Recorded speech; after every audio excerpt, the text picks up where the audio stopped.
Welcome to the deep dive. Today we're jumping into, well, a truly enormous book, Victor Hugo's Les Misérables from 1862. It really is monumental. Our mission here is to get a handle on its massive scale. I mean, it's over 1,400 pages, and Hugo's really intense social mission behind it all. And the real-life stories, some of those famous characters have quite surprising origins. Absolutely. So first off, the scale.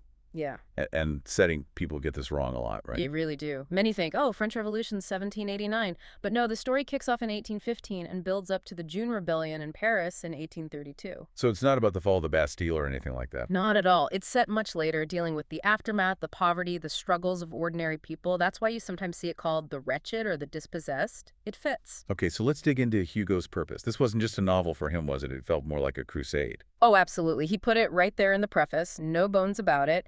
He wanted to tackle what he saw as society's biggest problems. Which were? The degradation of man by poverty, basically, how poverty crushes Yeah. people. Then the ruin of women by starvation, and the dwarfing of childhood by neglect and ignorance. Pretty heavy stuff. Yeah, incredibly direct. He wasn't subtle. No. And he even described the whole novel structure as a kind of journey. He said it was about progress from evil to good, moving from bestiality to duty, from hell to heaven. It's a moral climb. A huge moral argument, then. And to make that argument stick, he pulls from real life, sometimes in ways you wouldn't expect. Let's talk about Jean Valjean. Ah, Valjean, the heart of the book, really. Such an iconic figure of redemption. But his inspiration, kind of ironic, isn't it? It really is. Valjean is based, well, loosely based, on a man named Eugène François Vidocq. And Vidocq was. Well, he started as a criminal, an ex-convict, but then he sort of flipped, became an informant, and eventually, get this, he headed up a plainclothes police unit in Paris. Wow. From convict to police chief. Sort of. Something like that. And later, he became a well-known private detective and even a philanthropist. A really complicated, fascinating life. So that core struggle in Valjean between his past and his desire for good, it mirrors Vidocq's own trajectory. Exactly. And there are specific incidents, too. That famous scene where Valjean, living as Monsieur Madeleine, lifts a heavy cart to save a man trapped underneath. Yeah, incredible strength, a real hero moment. Well, Vidocq apparently did something very similar in 1828. He saved a factory worker by lifting a heavy cart. Hugo likely knew about it. That's amazing. It grounds the almost mythic Valjean in something real. What about Fantine and Cosette? Also inspired by something Hugo actually witnessed. He apparently saw a man being arrested, roughed up by police for stealing a loaf of bread back in 1829. The classic Valjean crime. Right, and watching this arrest were two onlookers, a mother and her young daughter, looking distressed.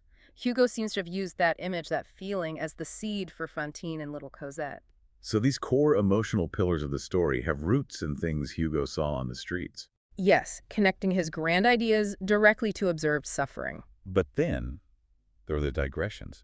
Huge chunks of the book that just stop the story cold. Oh, yes. Infamously so. You get, 19 chapters just on the Battle of Waterloo? Essays on the Paris sewer system, long discussions of argot, the criminal slang. Which must have been baffling for many readers. I mean, it takes up more than a quarter of the novel, right? Stuff that doesn't advance the plot at all. It does, and it's a challenge, no doubt. But for Hugo, it wasn't just filler.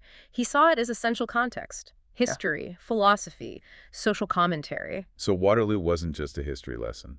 Not for him. He used it to argue about the bigger picture, about the eventual triumph of liberty, even over Napoleon's defeat. He called it a sinister victory that liberty ultimately vanquished. The digressions were his platform. Okay, so the book comes out. Huge, sprawling, full of moralizing and these massive detours. How do people react? Commercially, it was a smash hit. Huge success, translated almost immediately into many languages. People were buying it like crazy. But the critics? Ugh, the critics. Many of them absolutely hated it, especially the literary establishment figures. Like Flaubert. I read he wasn't a fan. Not at all. Gustave Flaubert, Mr. Realism himself, reportedly called Les Misérables infantile. Said it lacked truth or greatness. Pretty harsh. Ouch. So, critically panned by some major figures, but a massive popular success. Exactly. They found it too sentimental, the moralizing too heavy-handed, the structure, well, messy with all those digressions. And yet, here we are, still talking about it. It's considered one of the greatest novels of the 19th century. It endures. It absolutely does. Its power seems to transcend those initial critical complaints. Which brings us to a final thought for you, listening.